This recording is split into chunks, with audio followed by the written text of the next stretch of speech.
Bonjour Anne-Catherine Sabas, tu vas participer au sommet Une semaine pour ma famille qui se déroulera du 20 au 26 novembre et tu vas animer une conférence sur les parents solos, ces familles monoparentales qui sont très nombreuses, de plus en plus nombreuses et qui ont des défis à relever. Alors tu nous parles d'une aventure que les familles monoparentales, ces parents solos ont à vivre. Qu'est-ce que c'est que l'aventure finalement des parents solos aujourd'hui?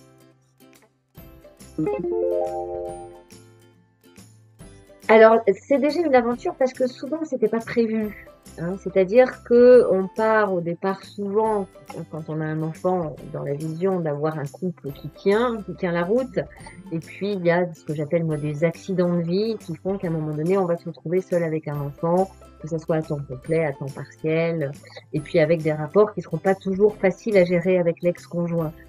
Alors c'est une aventure parce qu'on doit déjà réinventer en live, si on peut dire, notre vision du couple, notre vision de notre rôle de parent. Un parent seul a plus de choses à faire qu'un parent qui est accompagné d'un autre parent. Et puis on doit apprendre aussi à accompagner l'enfant, à gérer aussi cette nouvelle vie. Donc il y a évidemment plein de rebondissements. Et si j'ai choisi ce mot aventure, c'est pour rappeler que dans cet événement de fait de devenir un parent solo, il y a aussi plein de joie et plein de choses qu'on va découvrir. Parce qu'évidemment, ça prédispose aussi à un lien fort avec son ou ses enfants.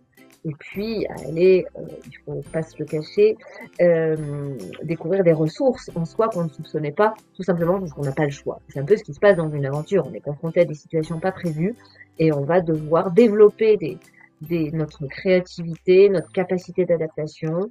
Et on va aussi faire des rencontres incroyables. On va découvrir des trésors. Dans les aventures, il y a des trésors, il y a des victoires, il y a parfois des moments difficiles.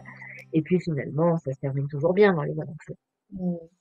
Alors c'est vrai que tu as beaucoup travaillé, tu as écrit un livre très étayé sur la question des familles monoparentales et donc tu maîtrises très bien le sujet. Puis il y a quelque chose qui me semble intéressant, qui intéressera, je pense, beaucoup les participants à la conférence que tu vas animer, c'est que tu vas en fait aborder la question de l'après-rupture, puis finalement de la façon dont on se vit, alors pas Oui, juste en tant que parent, mais finalement en tant que homme ou femme dans cette situation tout à particulière. fait. Il y a des pièges, finalement. Tu vas nous parler un petit peu des écueils de la famille Mhm. monoparentale pour bien sûr après ouvrir des pistes de solutions, de réflexion.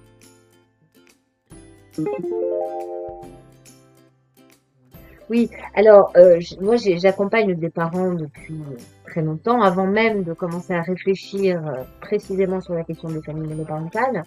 Et on s'est rendu compte, c'est un secret pour personne, que le parent et la maman souvent, surtout, a quand même tendance à se faire passer après les enfants. Et il y a une époque de la vie de l'enfant où c'est nécessaire. Quand votre enfant a 6 mois et qu'il a faim la nuit, il faut se lever, il faut lui donner à manger. Et puis petit à petit, le parent va devoir réapprendre à ne pas trop se sacrifier non plus et à exister aussi, parce que l'enfant est arrivé après lui, il faut quand même le rappeler. Et dans le cas de la famille monoparentale, c'est une question qui est cruciale. Parce que quand vous vous retrouvez seul avec un ou plusieurs enfants et un conjoint qui n'assure pas forcément euh, parfois des moyens financiers qui ont été extrêmement réduits, ça va être compliqué de penser à vous. Et ça va être pourtant une des priorités. Parce que le socle sur lequel cette famille monoparentale doit se construire, c'est quand même l'état dans lequel les parents solo, vont se retrouver. Et j'ai voulu ne surtout pas faire l'impasse là-dessus pour rappeler aux parents qu'ils ont le devoir de penser à eux, d'aller bien, parce que s'ils prennent ça au sérieux, ça va aider leur enfant. Mmh. Mais finalement, il s'agit alors bien sûr d'assumer les responsabilités qui sont les nôtres quand on est famille Mhm. monoparentale, mais qu'on a des besoins et puis on a besoin pour trouver cet équilibre finalement de s'écouter, de se laisser aussi de la place et tu nous en parleras. Il y a parfois des Oui. blessures, parfois de la culpabilité qui peut être vraiment un frein en fait à tout Mhm. ça. Alors, c'est vraiment, je pense, très éclairant. Ça va être très éclairant pour les parents qui sont dans cette situation-là, parce que finalement, dans cette conférence, voilà, tu vas faire un peu un état des lieux des différentes pistes de réflexion qui sont importantes à avoir quand on est parent solo, mais tu vas aussi ouvrir hein, sur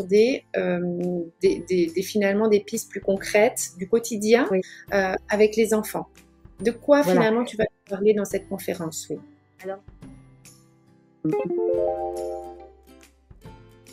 Alors, je vais parler de beaucoup de choses et honnêtement, même si, comme nous disions tout à l'heure, j'ai un plan qui est quand même assez structuré, une conférence, c'est aussi une interaction avec les gens, c'est aussi une inspiration du moment. Donc, je peux pas vous certifier en totalité que je vais parler de telle et telle chose. Mais ce qui est certain, c'est que j'essaye en tout cas de ne pas oublier un aspect de la vie du parent solo. Parce que nous sommes un corps, une âme, un cœur, nous sommes aussi une vie sociale, nous sommes une histoire, nous sommes une sensibilité, nous sommes une vie financière, nous sommes les rapports avec l'ex-conjoint, nous sommes tout ça. Et la vie du parent solo, elle est faite de tout ça.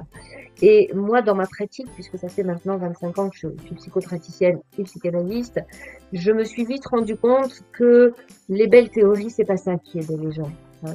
Et que quand on se retrouve dans une situation difficile et parfois même précaire au niveau financier et au niveau psychologique, hein, parce que les parents solos, c'est souvent aussi des deuils à faire, les belles théories ou les réflexions qui durent 10 ans sur le pourquoi de on en arrivait là et en quoi notre ex-conjoint nous renvoie à notre papa ou notre maman, c'est pas ça qui aide au quotidien. Au quotidien, on a besoin de comprendre comment faire précisément quand vous avez votre enfant qui est en souffrance, quand vous avez votre ex avec qui vous n'arrivez pas à vous entendre, quand vous n'arrivez pas à vous dédoubler tout simplement. Et ça, c'est une des questions fondamentales. Comment je fais quand je dois en même temps amener le grand au foot et la petite à la danse et que ma voiture vient de me lâcher?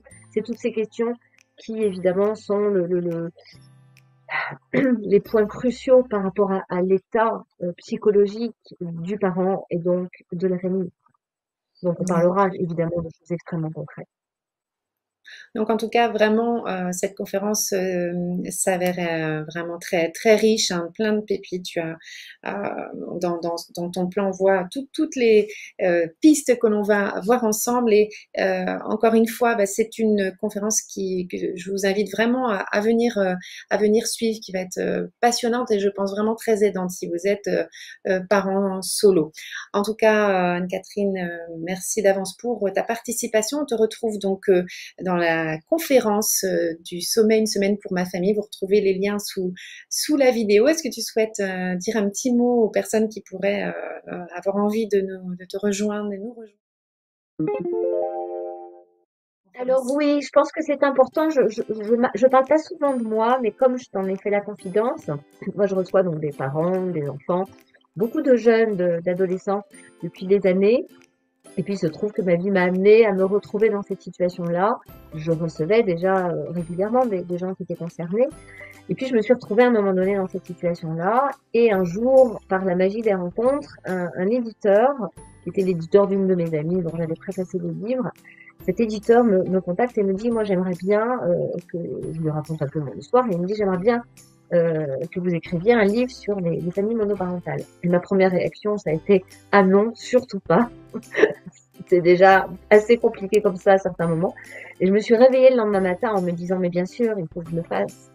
Et il m'avait demandé d'amener 300, 350 pages et je lui en ai amené 600. On est obligé évidemment de couper. Et je me suis rendu compte, je crois que c'est un des livres que j'ai écrit que je préfère.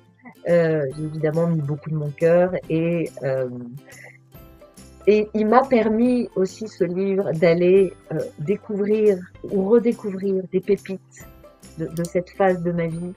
J'ai mis de l'humour dedans, je vous en parlerai peut-être. Et puis ceux qui liront le livre le verront, hein, évidemment. Et ça m'a permis aussi à moi de récupérer un certain pouvoir sur ma situation et sur mon histoire. Et je pense que c'est important parce que les épreuves de nos vies peuvent être évidemment des occasions pour grandir, pour nous améliorer, pour approfondir des liens. Et ça dépendra bien sûr de l'image qu'on a de ça et de la vision qu'on en a. Donc c'est pour ça d'ailleurs que j'ai choisi ce terme d'aventure. Une aventure, c'est quelque chose qui vous emmène autre part et qui vous fait découvrir des forces et des trésors. Voilà. Ah oui, on en reparlera, mais tu as effectivement, c'est un discours très accessible, très familier finalement, avec lequel, quand on est parent solo, on peut se retrouver. Donc, tu nous présenteras bien sûr ton livre et puis tu nous réserves une petite surprise. Donc, on n'en dit pas plus, mais pour ceux qui seront présents à la conférence, on vous en parlera. En tout cas, ravie vraiment de te retrouver très bientôt pour cette conférence. Et voilà, donc bien bonne soirée et puis à très Merci bientôt. beaucoup et merci pour Merci. cette invitation. Au revoir.